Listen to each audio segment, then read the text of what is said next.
20,000 children have been killed, 20,000, and many more injured. It's an obscene figure. I mean, many times you said the majority of your patients are women and children. Yeah. Yeah. And also, you're writing a book, and then I read quite interesting sentence. You said that it's much better that you're wounded in the morning. Mm-hmm. If you shot in the morning, you're one of the lucky ones. Yes, so that was referring to back in 2018 when I was first in Gaza, and it was the Great March of Return. And on the morning of May the 15th, I think it was, the anniversary of the Nakba, but also the day that the American embassy moved to Jerusalem. There'd been these weekly marches every Friday, and Gaza is surrounded by a fence with turrets and machine guns and everything, and it's a wall, and it goes all the way around the very short 35 kilometers or so border of Gaza. And on the Gazan side, there's then just sort of wasteland for a few hundred meters. And here, people would gather to demonstrate. It was quite festive in the morning. They'd be drinking coffee and talking, and there would be sometimes thousands of people there. And then, yes, inevitably, there would be shouting. There would be, particularly the younger men running towards the fence, to the barrier, to the border.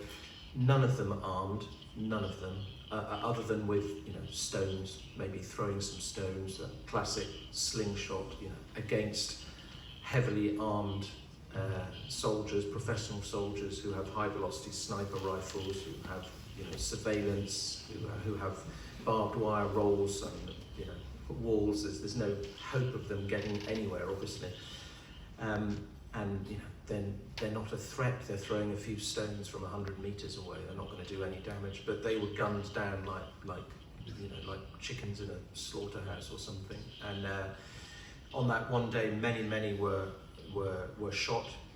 The vast majority were young men shot in the limbs, and with these very high energy transfer bullet injuries that cause massive destruction to the skin, the soft tissue, the bones. So not a little hole with a kind of small track. These are big explosive wounds with a massive chunk of flesh missing, the bone in lots of pieces, and often dividing the blood vessels and the nerves.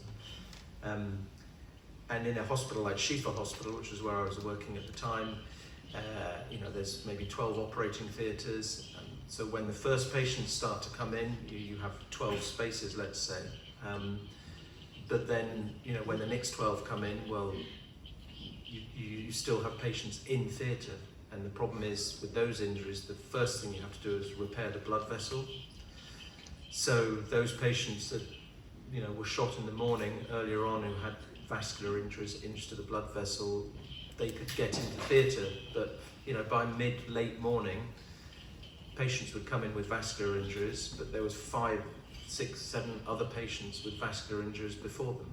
So in that case, they just have to wait, and during that time there's no blood going to their leg, and the muscles start to swell and start to die, and they will end up, you have to amputate the limb rather than being able to repair it. So